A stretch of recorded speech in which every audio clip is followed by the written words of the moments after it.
Uh, yeah.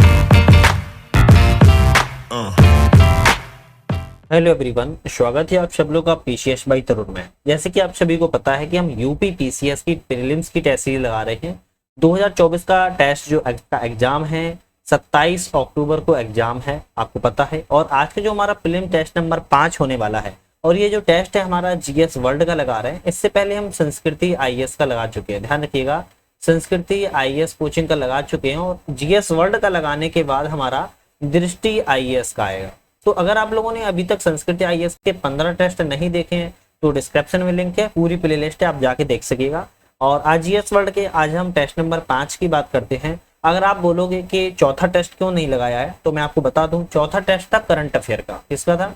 Current affairs का था। और करंट अफेयर्स का सेशन हम डेली चलाते हैं। साथ में एक चीज इंपॉर्टेंट ये है कि जब ये जीएस वर्ल्ड का सबसे लास्ट वाला सीरीज आएगी, उसमें करंट अफेयर ना अपडेटेड आएगा। कैसा आएगा? अपडेटेड आएगा। तो फिर हम उसको लगाएंगे, क्यों पुराना लगाएं? तो इसीलिए हमने टेस्ट नंबर 4 को छोड़ दिया है, क्योंकि हम यहाँ पर एंशिएंट हिस्ट्री लगा चुके हैं, मिडेवल हिस्ट्री लगा चुके हैं, मॉडर्न हिस्ट्री लगा चुके हैं। आज का जो हमारा टेस्ट होने वाला है वर्ल्ड ज्योग्राफी का होने वाला है, विश्व के भूगोल का होने वाला है। किसका? विश्व के भूगोल का आज का जो टेस्ट है आज का पूरा होने वाला है। और यहाँ पे हम 150 क्वेश्चनों को कवर करने वाले हैं। 200 नंबरों का होता है, ठीक है। तो आज हमारे जो भी क्वेश्चन होंगे उसको देख लेते हैं। जल्दी से चैनल पे नए हो सब्सक्राइब कर लीजिए, वीडियो पसंद आ लाइक कीजिए, शेयर कीजिए अपने फ्रेंड सर्कल में जिसको हेल्प मिल सके। साथ में हमारा ऐप आ चुका है, एंड्रॉइड ऐप है, डिस्क्रिप्शन में इसकी लिंक है, आप लिंक क्लिक करके आप लोग डाउनलोड कर सकते हो, या फिर प्ले स्टोर पर डायरेक्टली आप लोग सर्च करके नट लर्निंग ऐप आप ऐप आ चुकी है ऐप ना, और इसको आप लोग डाउनलोड कर लीजिए। यहाँ पर आपको टेस्ट सीरीज लगाने को मौका मिल जाएगा, फ्री में लगा सकते हो, हिंदी और इंग्लिश दोनों माध्यमों में। तो जल्दी जाइए, आप टेस्ट सीरीज लगा लीजिए। क्वेश्चन पे चलते हैं। वर्ल्ड ज्योग्राफी के क्वेश्चन है और वेरी इंपॉर्टेंट क्वेश्चन रहते हैं, एग्जाम में आते हैं। इसके बाद जो हमारी 6वीं बीट क्लासेस आएगी टेस्ट सीरीज की, वो इंडियन ज्योग्राफी पे आएगी। तो अभी मैंने आपको बता दिया किस पे आने वाली है। पहले क्वेश्चन पे चलते हैं। पत्रण, रेखांकन और बैंडिंग निम्नलिखित में से किस प्रकार की चट्टानें पाई जाती हैं? पत्रण की, रेखांकन की और बैंडिंग की चट्टानों की बात कर रहा है। यहाँ पर कौन सी कैसी पाई जाती हैं? तो आपको पता होना चाहिए। यहाँ पर जो चट्टानें हैं वो चट्टानें कैसी हैं? वो चट्टानें हैं कायांतरित चट्टानें। कैसी? कायांतरित चट्टानें देखने को मिलती हैं। ध्यान रखिए, कैसी? कायांतरित चट्टानें यहाँ पर देखने को मिलती हैं, ठीक है। चलो नेक्स्ट क्वेश्चन पे चलते हैं। नेक्स्ट क्वेश्चन हमारा है, दूसरा क्वेश्चन क्या कहता है? आग्नेय चट्टान के संदर्भ में निम्नलिखित कथनों पर विचार कीजिए। आग्नेय चट्टान के संदर्भ में विचार करना है। क्या विचार करना है? निम्नलिखित में से कौन सा कथन सही है? देख लेते हैं। आग्नेय चट्टानें पृथ्वी की प्राथमिक चट्टानें होती हैं। कैसी? प्राथमिक चट्टानें होती हैं, ठीक है, ये तो बात सही है। बाह्य आग्नेय चट्टानों में बड़े कण होते हैं, आंतरिक आग्नेय चट्टानों में महीन दानेदार होती हैं। तो ये तो गलत है, तो आपका ऑप्शन जाए एक सही। प्राथमिक चट्टानों को ही हम आग्नेय चट्टानों के रूप में जानते हैं, ठीक है। नेक्स्ट क्वेश्चन पे देख लेते हैं। सूर्य के आरंभिक वायुमंडल में कौन कौन सी गैसों की अधिकता पाई जाती है? सूर्य का जो आरंभिक वायुमंडल होता है, बात कर रहा है कि उसमें कौन सी गैसें पाई जाती हैं। तो हाइड्रोजन एवं हीलियम वहां पर गैसें देखने को मिलती है, जो आरंभिक वायुमंडल होता है। एक उल्कापिंड है। एक उल्कापिंड क्या है? एक उल्कापिंड पदार्थ का एक टुकड़ा है जो पूरा नहीं जलता है और पृथ्वी की सतह पर पहुंच जाता है। क्या है? क्या है उल्कापिंड? एक पदार्थ का टुकड़ा होता है जो गुरुत्वाकर्षण से निकलता हुआ मध्य मंडल में आता है। मध्य मंडल में जो पूरा नहीं जल पाता है, लेकिन पृथ्वी की सतह पर एक टुकड़े के रूप में पहुंच जाता है। निम्नलिखित कथनों पर विचार कीजिए, इनमें से कौन सा कथन सही है? विचार कर लेते हैं। पृथ्वी की आंतरिक परतें विभिन्न घनत्वों के पदार्थों के स्थायीकरण से बनी है। बात तो बिल्कुल ठीक है। वायुमंडल के विकास के समय पृथ्वी के प्रारंभिक वायुमंडल में ऑक्सीजन की मात्रा ज्यादा और नाइट्रोजन की मात्रा कम थी। गलत है। महासागरों के स्वतः ही संतृप्त होने के कारण ऑक्सीजन का स्तर बढ़ा है। ये भी ठीक है। तो आपका पहला और तीसरा यहाँ पर सही है, दूसरा ऑप्शन आपका गलत है, ध्यान रखिएगा।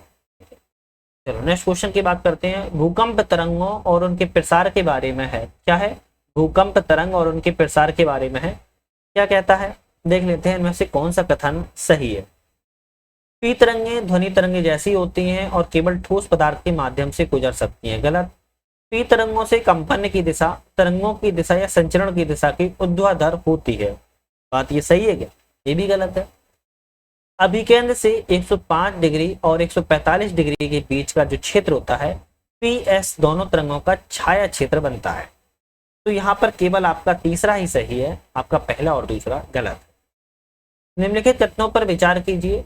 परिमाण पैमाने को मर्केली स्केल के रूप में जाना जाता है और इसकी संख्या 1 से 12 में व्यक्त की जाती है। क्या ये सही है? ठीक है, बात सही है। तीव्रता पैमाने को रिएक्टर स्केल के रूप में जाना जाता है और इसको 1 से 10 की सीमा में व्यक्त किया जाता है। ध्यान रखता है जो मर्केली पैमाना होता है ये 1 से 12 तक में मापा जाता है, ठीक है, और जो रिएक्टर स्केल पैमाना होता है वो 1 से 10 में मापा जाता है। तो आपके यहाँ पर दोनों कथन हो जाएंगे सही, तो आपका तीसरा ऑप्शन बिल्कुल सही है। ठीक है, 8वां क्वेश्चन है, निम्नलिखित में से कौन सा कथन पृथ्वी की आंतरिक संरचना के संदर्भ में सही है? पृथ्वी की आंतरिक संरचना के संदर्भ में बात कर रहा है, कौन सा है? वाहक रोड तरल अवस्था में है जबकि आंतरिक क्रोड ठोस अवस्था में है। तो ये क्रोड का मतलब है कोर, ठीक है, ऑप्शन आपका सी है, सही है बिल्कुल। पृथ्वी की आंतरिक संरचना के संदर्भ में ध्यान रखना है, जो वाहक कोर है वो तरल अवस्था में पाया जाता है जबकि जो आंतरिक कोर है वह ठोस अवस्था में देखने को मिलता है। ठीक, नेक्स्ट क्वेश्चन की बात करते हैं। 9वां क्वेश्चन है और ये सुमेलित करना है, देख लेते हैं सुमेलित कैसे होता है। निकिल और लोहा क्रोड में नहीं पाया जाता है, सिलिका और निकिल भूपर्पटी में पाया जाता है, ये तो बात बिल्कुल ठीक है और आपका एक ही इसमें सही करना था, तो आपका बी वाला ऑप्शन सही है। जबकि महासागरी भूपर्पटी में बैसाल्ट चट्टानें नहीं है, आंतरिक भंगुर भूपर्पटी में नहीं है, तो आपका ऑप्शन यहाँ पर हो जाएगा बी वाला बिल्कुल सही। ठीक है, नेक्स्ट क्वेश्चन की बात करते हैं। निम्नलिखित में से कौन सा कथन ज्वालामुखी के संदर्भ में सत्य है? तो ज्वालामुखी के संदर्भ में बात कर रहा है, कौन सा सत्य है? अम्लीय लावा शंकु में सिलिका की मात्रा अधिक होती है। जो अम्लीय लावा होता है वो शंकु में सिलिका की मात्रा अधिक होती है जिससे वह अधिक चिपचिपा हो जाता है, उल्लसदार बन जाता है। अम्लीय लावा शंकु के उदाहरण हवाई द्वीप, मोना लोआ, ये गलत है, केवल आपका यहाँ पर कथन पहला सही है। नेक्स्ट हमारा 11वां क्वेश्चन है, निम्नलिखित में से कौन सा कथन सत्य है? तो पहला कथन क्या कहता है, दूसरा कथन, तीसरा कथन, चौथा कथन। जो सत्य है हम उस पर बात करते हैं। भारत का दक्कन ट्रैप का अधिकतर भाग बृहद बेसाल्ट लावा क्षेत्र से बना हुआ है, बिल्कुल ये सही है, तीसरा वाला सही है। भारत का जो दक्कन ट्रैप है महाराष्ट्र क्षेत्र में पड़ता है, ये अधिकतर भाग बृहद बेसाल्ट लावा से बना हुआ है। महाद्वीपीय विस्थापन सिद्धांत जो कि अल्फ्रेड वेगनर द्वारा प्रस्तावित किया गया था, किस बल पर निर्भर करता है? तो ये क्वेश्चन बड़ा प्यारा है और देखो कि सूर्य के चारों ओर पृथ्वी की परिक्रमा गलत है, गुरुत्वाकर्षण गलत है, चंद्रमा का ज्वारी बल सही है, पृथ्वी का निर्माण सही है और सूर्य का ज्वारी बल। तो यहाँ पर आपका तीसरा, चौथा और पांचवा कथन बिल्कुल ठीक है। चंद्रमा का ज्वारी बल, पृथ्वी का निर्माण और सूर्य का ज्वारी बल, ये तीनों चीजें महाद्वीपीय विस्तार में जो कि अल्फ्रेड वेगनर के द्वारा दिया गया था, इस पर कार्य करता है। आपका ऑप्शन जाएगा बी सही। कौन सी परत है पृथ्वी के चुंबकीय क्षेत्र पैदा करती है? तो पृथ्वी में चुंबकीय क्षेत्र कौन सी परत पैदा करती है? आपको पता होना चाहिए, बाहाकोर। कौन सी? बाहाकोर चुंबकीय क्षेत्र पैदा करती है और वेरी इंपॉर्टेंट क्वेश्चन है, ध्यान रखें। महासागरों, महाद्वीपों के वितरण के बारे में विभिन्न सिद्धांतों में निम्नलिखित में से विचार कीजिए, कौन सा इसमें कथन सही है? तो महाद्वीपों के विस्तार के बारे में बात कर रहा है, इसमें महाद्वीपों के विस्तार के बारे में बात कर रहा है, यहाँ पर कौन सा कथन सही हो जाएगा आपका? तो वह वेगनर के अनुसार महाद्वीपीय विस्थापन के दो कारण थे, ध्रुवीय फ्लाइंग बल और ज्वारी बल, ये तो आपका बिल्कुल ठीक है। भूमध्य रेखा पर पृथ्वी का उभार ज्वारी बल के कारण होता है, गलत। होम्स के शमन धारा सिद्धांत ने मूल भाग में शमन धाराओं के उत्पन्न होने की संभावना, ये भी गलत। आपका केवल यहाँ पर एक सही जाएगा, ठीक है। निम्नलिखित में से कौन सा कथन है भारतीय प्लेट के संचलन से संबंधित नहीं है? भारतीय प्लेट के संचलन से संबंधित कौन सा कथन नहीं है? भारतीय और आर्कटिक प्लेट की जो सीमा है महासागरीय कटक से निर्धारित होती है, बिल्कुल बात ठीक है। इसकी पूर्व सीमा कृथा श्रेणियों की अनुसरण करती है, तो गलत हो जाएगा। तो मतलब कि आपका ऑप्शन यही सही है, लेकिन बाकी ऑप्शन पढ़ेंगे। भारतीय प्लेट की एशियाई प्लेट की तरफ प्रवाह के दौरान लावा प्रवाह से दक्कन ट्रैप का निर्माण हुआ है, ये भी ठीक है। हिमालय पर्वत श्रेणियों के साथ पाया जाने वाला प्रतिवेष्टित क्षेत्र इसकी उत्तरी सीमा निर्धारित करता है, ये भी ठीक है।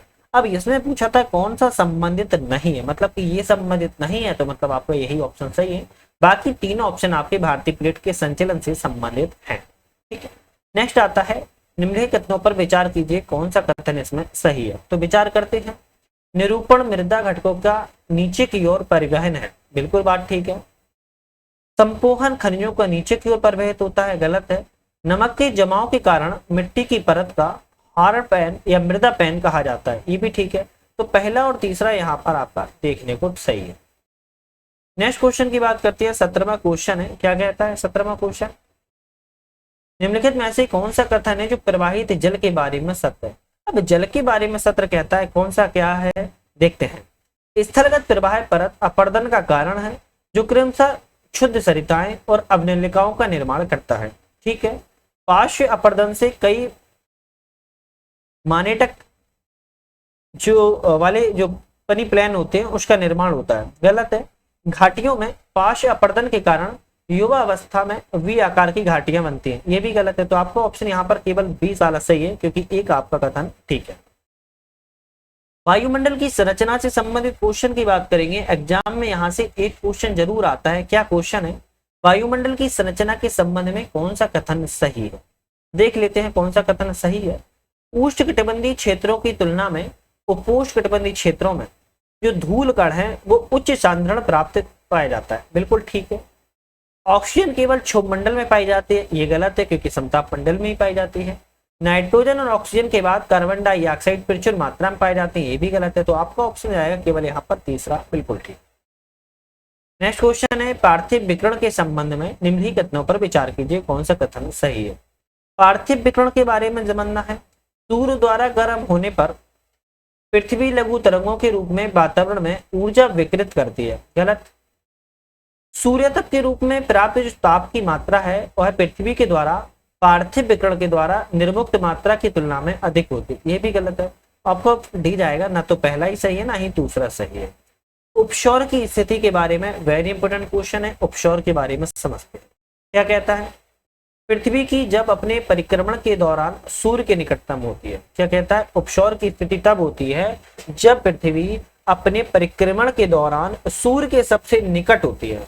क्या होती है? सूर्य के सबसे निकट होती है, तब उसे हम उपसौर की स्थिति के रूप में जानते हैं, ठीक है।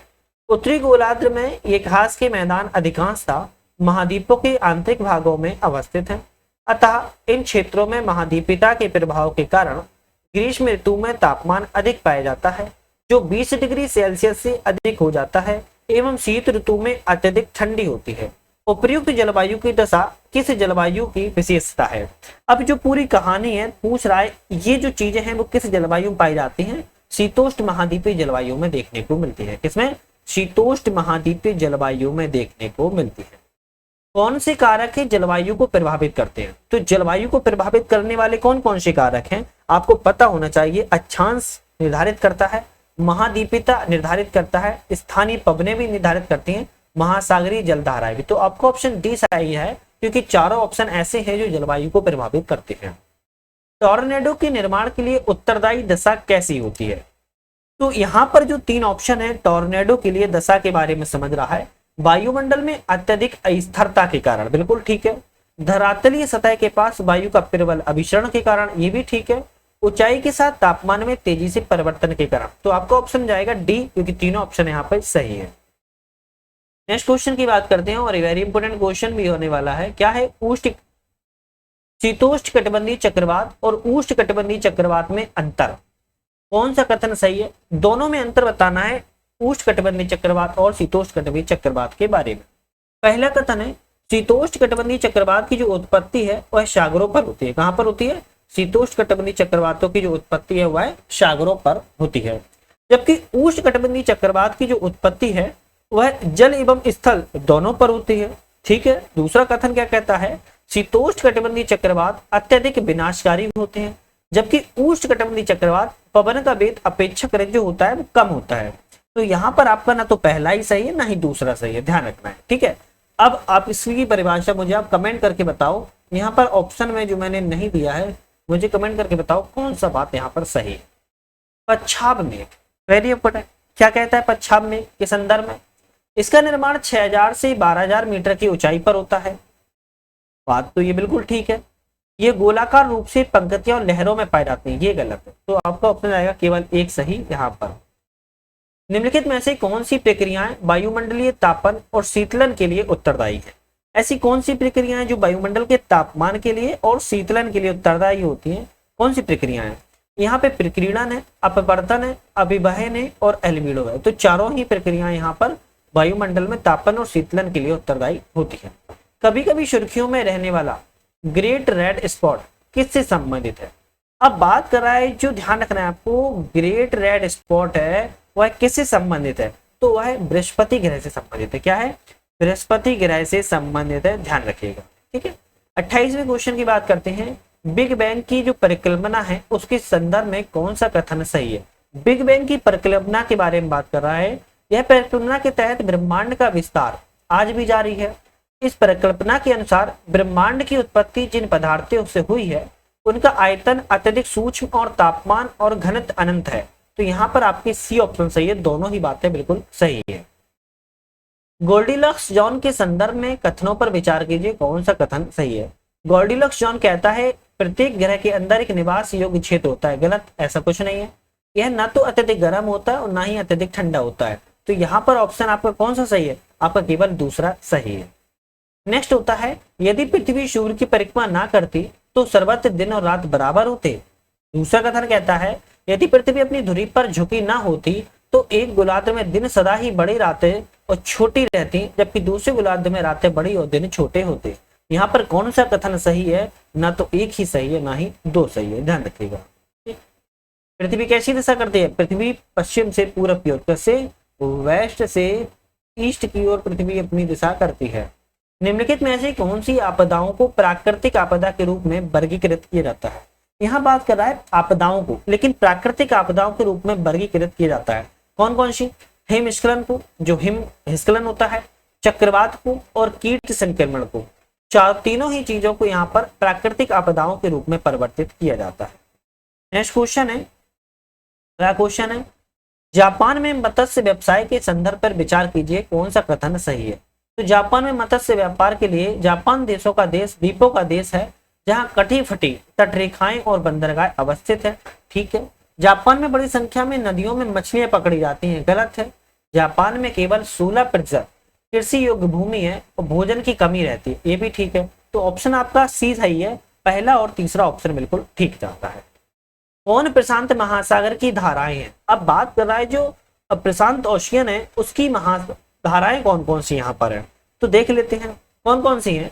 तो ओखोस्टक है और क्यूराइल है, जबकि फ्लोरिडा और नॉर्वे कहाँ की है?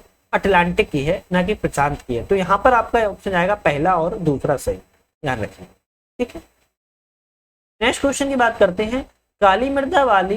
काली मृदा वर्षा वाली फसलों को शुष्क ऋतु के दौरान पोषित करने में सहायक होती है। काली मृदा में स्वतः जुताई की विशेषता पाई जाती है। इनमें से कौन सा कथन सही है? तो आपके यहाँ पर दोनों ही कथन सही है। काली मिट्टी एक ऐसी होती है जो स्वतः पानी को सोख लेती है। ध्यान रखिएगा, पानी की कमी के समय वह सोख लेती है पानी को। तो काली मृदा बहुत अच्छी मृदा होती है। ठीक है, ज्वालामुखी क्रिया शिवाय बनती भी है। नेक्स्ट क्वेश्चन की बात करते हैं। कोरियोलिस बल विषुवत रेखा पर अधिकतम होता है। दूसरा कथन है ध्रुवों पर कोरियोलिस बल न्यूनतम या शून्य होता है। इसमें से कौन सा कथन सही नहीं है? तो यहाँ पर बात कर रहा है कि गलत कथन कौन सा है। तो अगर देखा जाए यहाँ पर गलत कथन कौन सा है? पहला और दूसरा दोनों ही गलत है, क्योंकि कोरियोलिस बल जो है वो विषुवत रेखा पर अधिकतम नहीं बल्कि न्यूनतम होता है। ध्रुवों पर कोरियोलिस बल सबसे अधिक होता है। तो ध्यान रखना है आपको। ठीक है। महाद्वीपीय शेल्फ के संदर्भ में क्वेश्चन है और यहाँ से क्वेश्चन जरूर आता है। महाद्वीपीय शेल्फ पर विचार करें और कौन सा कथन सही है। ठीक है। महाद्वीपीय शेल्फ मूल्यवान संसाधनों के समृद्ध होती है। बिल्कुल बात ठीक है। महाद्वीपीय शेल्फ पर समुद्री जीव नहीं होते, ये तो गलत है, होते हैं। तो आपका ऑप्शन हो जाए केवल एक सही। मृदा निर्माण प्रक्रिया को नियंत्रित करने वाले कारकों में निम्नलिखित में से कौन सा सम्मिलित है? मृदा निर्माण की प्रक्रिया को कौन कौन से प्रभावित करते हैं? तो यहाँ पर स्थलाकृति, महासागरीय धाराएं, जलवायु और समय। याद रखिएगा सूर्य का प्रकाश की कोई स्थिति नहीं है। तो आपका ऑप्शन डी बिल्कुल सही जाए। नदी की धारा अपनी वृद्धावस्था में निम्नलिखित में से कौन सी आकृतियों का निर्माण करती है? एक नदी जा रही है अपनी वृद्धावस्था में, बूढ़ी अवस्था में हो चुकी है, वह किन कौन सी आकृतियों का निर्माण करेगी? तो आपको पता होना चाहिए वह जिन आकृतियों का निर्माण करेगी वह कौन कौन सी होगी। वह विसर्प होगी और कौन सी होगी? प्राकृतिक बांध बनाएगी, ध्यान रखिएगा, विसर्प और प्राकृतिक वायु बांध बनाएगी। बी आकार की घाटी नहीं बनाती है, ध्यान रखना, बी आकार की घाटी कब बनाती है, जब वह युवावस्था में होती है तब बनाती है। बी आकार की घाटी जब वह युवावस्था में होती है तब बनाती है, ध्यान रखिएगा, ठीक है। निम्नलिखित में से विचार कीजिए, ऊंचाई बढ़ने के साथ तापमान में वृद्धि होती है, ऊंचाई बढ़ने के साथ वायुदाब में कमी होती है। निम्नलिखित में से कौन सा कथन सही नहीं है, मतलब कि गलत कथन यहाँ पर कौन सा है, तो आपका ऑप्शन केवल एक सही है। पहला कथन आपका गलत है, दूसरा कथन आपका बिल्कुल यहाँ पर सही है। तो जो गलत है वही पूछा था, बता दिया है। शीत ऋतु में मेघ विहीन आकाश वाली लंबी रात और शांत वायु व्युत्क्रमण के लिए आदर्श स्तर होती है। क्या ये कथन सही है? बिल्कुल बात ठीक है। पहाड़ों और पर्वतीय क्षेत्रों में अपवाह के कारण व्युत्क्रमण घटित होता है, तो यहाँ पर क्या ये भी सही है? ये भी ठीक है, आपका ऑप्शन जाएगा सी यहाँ पर सही। नेक्स्ट क्वेश्चन है, किसी भी स्थान वायु का तापमान निम्नलिखित में से कौन से कारकों पर प्रभावित करता है? तो किसी भी स्थान पर जो वायु का तापमान होता है कौन कौन से कारकों पर प्रभावित करता है? स्थान का अंशांश पर, ऊंचाई और गर्म और ठंडी महासागरीय धाराओं की उपस्थिति। तो ऑप्शन आपका ई जाएगा बिल्कुल यहाँ पर सही। नेक्स्ट आता है, यहाँ पर कौन सा सुमेलित है ये बात कर रहा है। सुमेलित देख लेते हैं, क्या है सुमेलित? एल्बिडो, पृथ्वी से सौर विकिरण की प्रतिबिंब मात्रा का प्रतिशत, बिल्कुल बात ठीक है। और क्या कहता है? तापमान में वृद्धि, ऊंचाई की में वृद्धि के साथ तापमान में गिरावट, ये बात तो गलत है, ऐसा कुछ नहीं होता है। पार्थिव विकिरण, ग्रीन हाउस गैसों द्वारा अवशोषित लंबी तरंग विकिरण, ये भी ठीक है। तो आपका ऑप्शन आएगा बी, एक और तीसरा सही, दूसरा आपका ऑप्शन गलत है। 43 क्वेश्चन की बात करते हैं, कौन सा सुमेलित नहीं है, मतलब कि यहाँ पर बात कर रहा है सुमेलित नहीं है। आइसोबार, आइसोबार क्या कहता है? समान दबाव वाले स्थानों को मिलाने वाली रेखाएं, ठीक है। आइसोथर्म क्या कहता है? समान तापमान वाले स्थानों को मिलाने वाली रेखाएं, ठीक है। आइसोटेक क्या कहता है? समान वायु की गति वाले स्थानों को मिलाने वाली रेखाएं, ये भी ठीक है। आइसोहाइट की बात की जाए, महासागर में समान लवणता वाले स्थानों को मिलाने वाली रेखाएं, ये नहीं होती है, ये नहीं होती। आइसोहाइट क्या करता है? आइसोहाइट वर्षा के समान, वर्षा के समान जो मानचित्र पर जोड़ने वाली रेखाएं होती हैं उनको आइसोहाइट कहते हैं, ध्यान रखें, ठीक है। चलो 44 क्वेश्चन की बात करते हैं, अंतर उष्णकटिबंधीय अभिसरण क्षेत्र, जैसे हम ITCZ कहते हैं, के संदर्भ में निम्नलिखित कथनों पर विचार कीजिए, कौन सा कथन सही है? देखते हैं। यह भूमध्य रेखा पर स्थित उच्च वायुदाब क्षेत्र है, गलत। ग्रीष्म ऋतु में ITCZ का ऊपर की ओर स्थानांतरण दक्षिण पश्चिम मानसून के आरंभ का कारण होता है, बिल्कुल ठीक है। उत्तर पूर्वी मानसून का आरंभ ITCZ का स्थानांतरण से स्वतंत्र है, ये भी गलत है, स्वतंत्र नहीं है। आपका ऑप्शन यहाँ पर केवल 20 है। कौन सा बल पवन की गति और दिशा को प्रभावित करते हैं? एक ऐसा बल है जो पवन की गति को और दिशा को प्रभावित करते हैं, कौन सा है?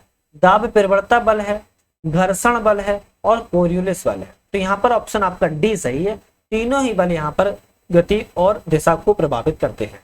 एल-नीनो के संदर्भ में क्वेश्चन है, कौन सा कथन सही है? एल-नीनो के संदर्भ में क्वेश्चन क्या कहता है, देखते हैं। ठंडी विषुवतीय जलधारा का विस्तार है, गलत। इसका परिणाम स्वरूप विषुवतीय देखिए वायुमंडलीय परिसंचरण का विरूपण होता है, बिल्कुल बात ठीक है। इसके परिणाम स्वरूप सागरीय जल के वाष्पीकरण में अनियमितता उत्पन्न होती है, ये भी ठीक है। तो आपका ऑप्शन बी जाएगा, दोनों सही है। यह गहरे भूरे रंग का कम ऊंचाई वाला मेघ होता है, यह हिम या जल के रूप में निरंतर वर्षा करता है, यह धरातल से 3000 मीटर की ऊंचाई पर पाया जाता है। यह परिच्छेद निम्नलिखित में से किस मेघ को वर्णन करता है? बात कर रहा है यह किस मेघ की परिभाषा को दर्शाता है, तो यह वर्षा स्त्री मेघ की भाषा को दर्शाता है। कौन सा? वर्षा स्त्री मेघ की भाषा को यह दर्शाता है। 48 क्वेश्चन, किस स्थिति में संघनन होता है? तो किस स्थिति में संघनन होगा आपको पता होना चाहिए। वर्षा का जो आयतन नियत हो और तापमान उषांक तक गिर जाए, तब साथ में क्या कहता है, वायु का आयतन और तापमान दोनों ही कम हो जाए, तब वर्षा के द्वारा हवा के जलपास को, ऐसा कुछ नहीं होता है। पहला और दूसरा यहाँ पर सही है, ठीक है। नेक्स्ट आता है, भारतीय उपमहाद्वीप की जलवायु कौन सी है? बड़ा ही प्यारा क्वेश्चन है। भारतीय उपमहाद्वीप की जलवायु उष्णकटिबंधीय मानसूनी जलवायु है। कौन सी? उष्णकटिबंधीय मानसूनी जलवायु है, वेरी इंपोर्टेंट है। 50वां क्वेश्चन की बात करते हैं, मानव भूगोल के संदर्भ कथनों को ध्यान पूर्वक पढ़ें और सत्य उत्तर का चुनाव करें। तो मानव भूगोल किस अंदर में है? मानव भूगोल से संबंधित है सामाजिक, सांस्कृतिक, जनसंख्या, अधिवास, आर्थिक, ऐतिहासिक और राजनीतिक भूगोल। तो मानव भूगोल में ये सारी चीजें आती हैं। आपको ऑप्शन यहाँ पे बिल्कुल बी वाला सही है। अब 50 क्वेश्चन कर लिए हैं तो जल्दी से सब्सक्राइब कर लीजिए चैनल को। वीडियो पसंद आ रही लाइक कीजिए, शेयर कीजिए अपने फ्रेंड सर्कल में। साथ में हमारा ऐप आ चुका है जिसका नाम है नट लर्निंग ऐप। क्या नाम है? नट लर्निंग ऐप नाम है। डिस्क्रिप्शन में इसकी लिंक है, आप इसको ऐप को डाउनलोड कर लीजिए और यहाँ पर आप लोग पीडीएफ पा सकते हो, वीडियो देख सकते हो और वेरी इंपॉर्टेंट आप लोग टेस्ट सीरीज लगा सकते हो। तो इतना तो हक आपको बनता है, इतनी मेहनत करके आप लोगों के लिए वीडियो बनाते हैं कि आप लोग चैनल को सब्सक्राइब करके ऐप डाउनलोड कर लीजिए। पीडीएफ डाउनलोड करना हो तो टेलीग्राम चैनल से आप लोग डाउनलोड कर ले सकते हो। ठीक है, 51 क्वेश्चन की बात करते हैं। वृक्षाकार अफवाह तंत्र के संदर्भ में क्वेश्चन है, कौन सा कथन यहाँ पर सही है? वृक्षाकार अफवाह तंत्र, जब नदियां पर्वत से निकलकर सभी दिशाओं में प्रभावित होती हैं तो वृक्षाकार अपवाह तंत्र कहते हैं। गलत। हिमालय की नदियां वृक्षाकार अपवाह तंत्र का अनुसरण करती हैं, ये बात बिल्कुल ठीक है, बी ऑप्शन सही है। क्योंकि हिमालय की नदियां वृक्षाकार अपवाह की युवावस्था में है। अगर देखा जाए कि जो दक्षिण भारत की नदियां हैं वो अपनी पूर्णावस्था में पहुंच चुकी हैं, वो वृक्षाकार अपवाह तंत्र का निर्माण नहीं कर पाएंगे, तो ध्यान रखिएगा। 52 क्वेश्चन की बात करेंगे। 52 क्वेश्चन हमारा क्या कहता है उसको देख लेते हैं। वृषोद पर्वत का निर्माण तब होता है जब दो विवर्तनिक प्लेट हैं विपरीत दिशा में गतिशील होती है। दूसरा कथन है ब्लैक फॉरेस्ट और बॉसेज वृषोद पर्वत के उदाहरण। इनमें से कौन सा कथन सही है? आपके इसमें दोनों ही कथन बिल्कुल ठीक है, ध्यान रखिएगा। ठीक है, जब आप हिमालय में यात्रा करते हैं तो आप निम्नलिखित में से क्या देखेंगे? जब आप हिमालय की यात्रा करेंगे तो आप इनमें से गहरे गार्ज भी देखेंगे, यू टर्न वाली नदी मार्ग भी देखेंगे, समानांतर पर्वत श्रेणियां भी देखेंगे, खड़ी ढलान और भूस्खलन भी देखेंगे। चारों ही चीजें आपको हिमालय में यात्रा करने के दौरान देखने को मिल जाएंगी, ध्यान रखिएगा। किस कारण से भिन्न भिन्न मौसम में दिन और रात के समय की अवधि में भिन्नताएं होती हैं? तो किस कारण से होती हैं? पृथ्वी की झुकी हुई धुरी पर परिक्रमा के कारण दिन और रात की समय अवधि में भिन्नताएं देखने को मिलती है। तटीय क्षेत्रों की तुलना में महाद्वीपों के जो भीतरी इलाके होते हैं उनमें जो वार्षिक तापमान होता है वो अधिक होता है। इसका क्या कारण है? इसका कारण की बात की जाए तो जल और स्थल के बीच तापमान का जो अंतर होता है यही सबसे प्रमुख कारण है। केवल यहाँ पर ऑप्शन एक आपका बिल्कुल सही है क्योंकि यही आपका मेन कारण भी है। ठीक है, चलो नेक्स्ट क्वेश्चन की बात करते हैं। निम्नलिखित में से कौन से द्वीप को 10 डिग्री क्या कहता है 10 डिग्री चैनल के द्वारा एक दूसरे से अलग किया जाता है? तो यहाँ पर अंडमान और निकोबार द्वीप को ध्यान रखना है। भारत के अंडमान और निकोबार द्वीप को 10 डिग्री चैनल के द्वारा अलग किया जाता है, ध्यान रखना है। ठीक है, कौन सा जल डमरू मध्य अंतरराष्ट्रीय तिथि रेखा के सबसे नजदीक है? तो यहाँ पे 4 ऑप्शन है, पूछ रहा है कि जो अंतरराष्ट्रीय तिथि रेखा है आपको पता होगा अंतरराष्ट्रीय तिथि रेखा के सबसे नजदीक में कौन सा जल डमरू मध्य है आपको बताना है। यहाँ पर बेरिंग स्टेट है। कौन सा है? बेरिंग स्टेट है, ध्यान रखिएगा। ठीक है, एल नीनो और लाल नीना के संदर्भ में क्वेश्चन है, कौन सा कथन सही है? पढ़ लेते हैं पूरा क्वेश्चन और बात कर रहा है कि विचार करें कि एल नीनो और ला नीना से कैसे अलग है। देख लेते हैं कैसे भी अलग है और इस पर विचार भी कर लेते हैं। ला नीना की विशेषता विषुवतीय हिंद महासागर में असमान रूप से ठंडा महासागरीय तापमान है, जबकि एल नीनो विषुवतीय प्रशांत महासागर में असमान रूप से गर्म महासागरीय तापमान को दर्शाता है। गलत है। एल नीनो का भारत के दक्षिण पश्चिम मानसून पर प्रतिकूल प्रभाव पड़ता है जबकि अनुकूल प्रभाव पड़ता है, लेकिन ला नीना का मानसून के जलवायु का प्रभाव नहीं है, ऐसी बात भी गलत है। तो यहाँ पर ऑप्शन ना ही आपका पहला सही है ना ही आपका दूसरा सही है।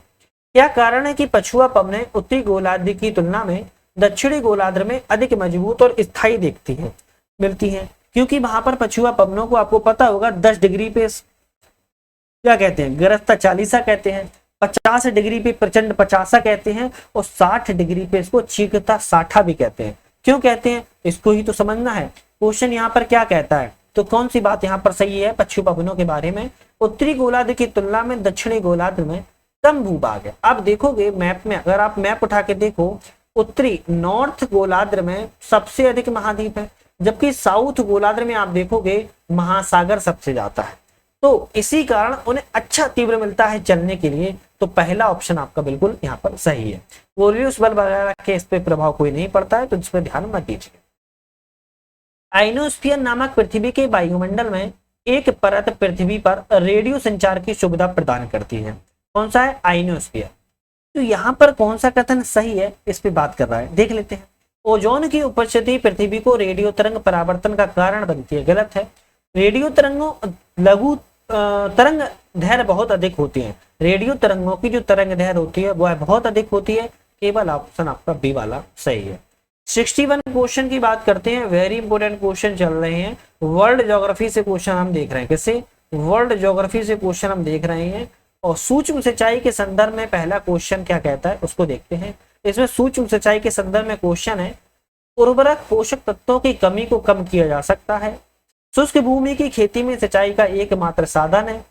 खेती के कुछ क्षेत्रों में भूजल स्तर की गिरती दर को रोका जा सकता है।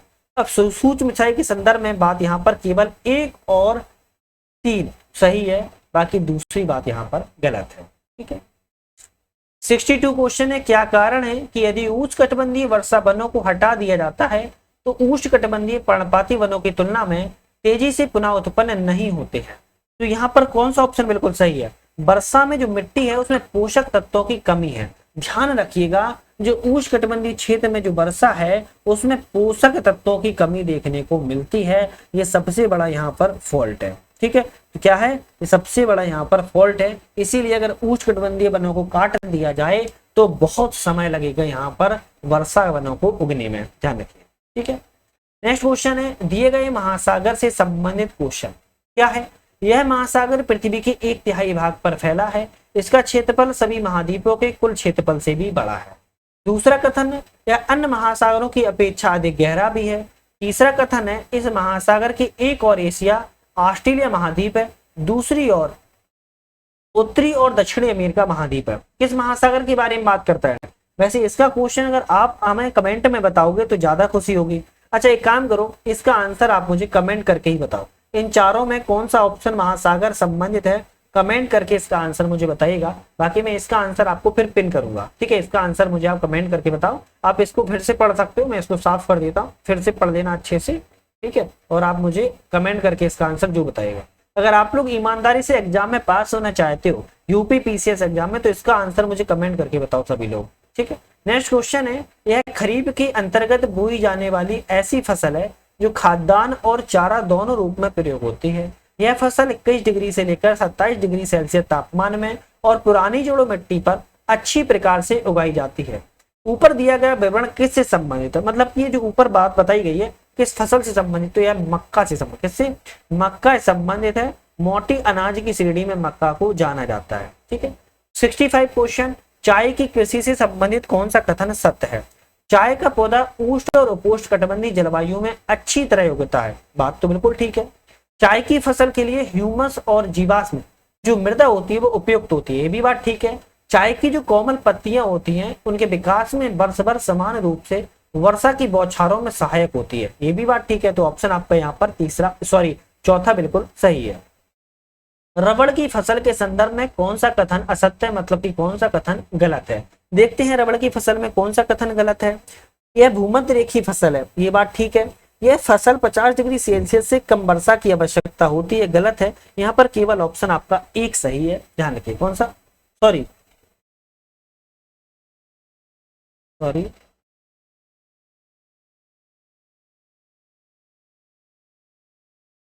यह भूमध्य रेखीय फसल है।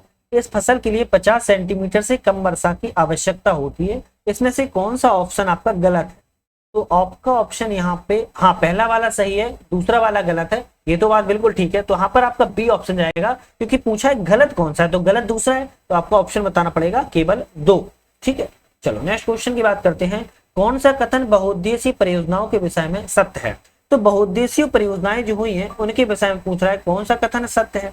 तो आपको बताना है बहुउद्देशीय परियोजनाएं जल बहाव को नियंत्रित करने पर बाढ़ को काबू में लाती हैं, बिल्कुल बात ठीक है। जो बहुउद्देशीय परियोजनाएं होती हैं घरेलू एवं औद्योगिक उपयोग के लिए जलापूर्ति करती हैं, बिल्कुल ठीक है। बहुउद्देशीय परियोजनाओं के कारण भूमि निम्नीकरण की जो समस्या होती है वह बढ़ती है। तो यहाँ पर केवल 1, 2 और 3 आपके ऑप्शन बिल्कुल ठीक है, तीनों ठीक है।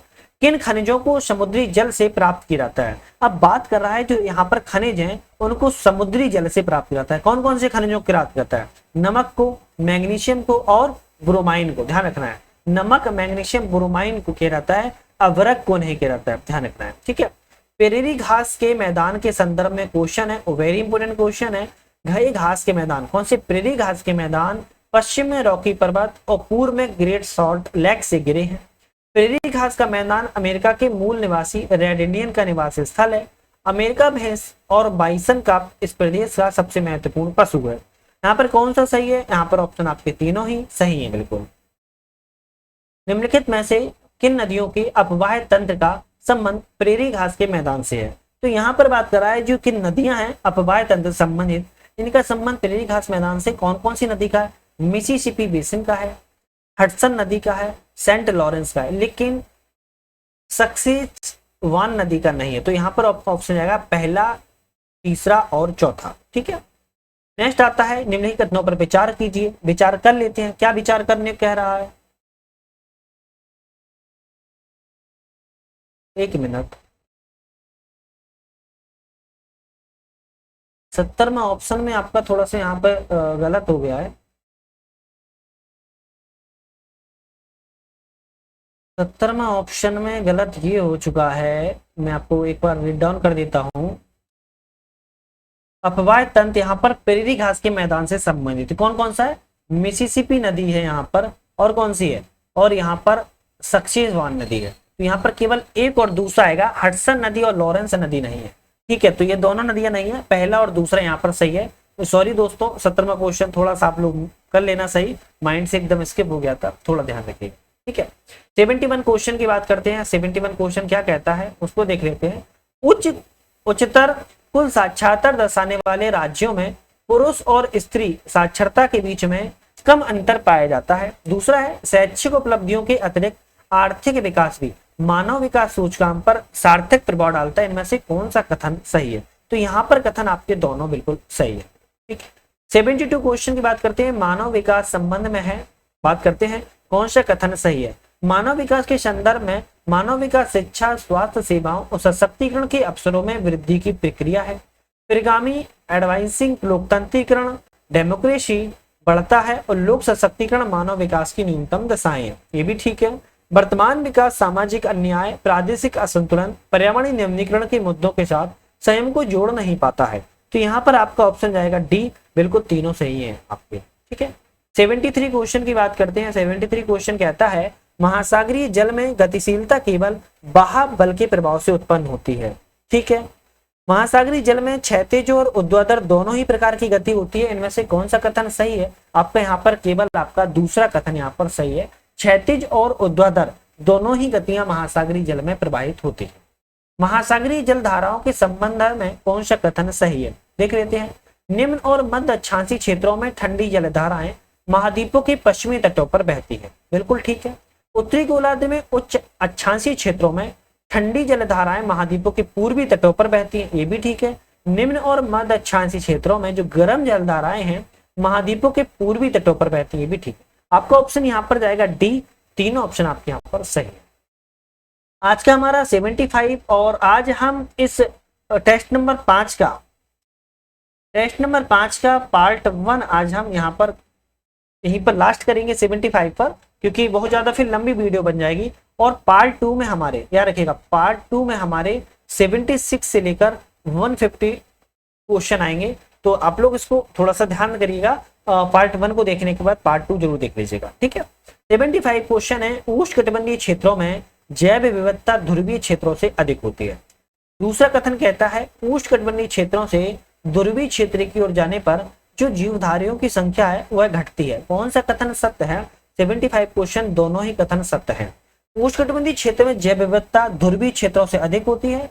उष्णकटिबंधीय क्षेत्र में ध्रुवीय क्षेत्र की ओर जाने पर जो जीवधारी होते हैं उनकी संख्या में घटता नजर आता है। तो आज यहाँ पर हम वर्ल्ड ज्योग्राफी के, ध्यान रखिए किसकी, आपको यहाँ पर ध्यान रखना है, आज यहाँ पर हम वर्ल्ड ज्योग्राफी के क्वेश्चनों को कवर कर रहे थे। और वर्ल्ड ज्योग्राफी क्वेश्चनों को हमने यहाँ पर 75 क्वेश्चनों को कवर कर लिया है। बाकी के जो हमारे क्वेश्चन आएंगे उस पार्ट 2 में हम कवर करेंगे। वीडियो पे बने रहने के लिए आपका बहुत बहुत धन्यवाद।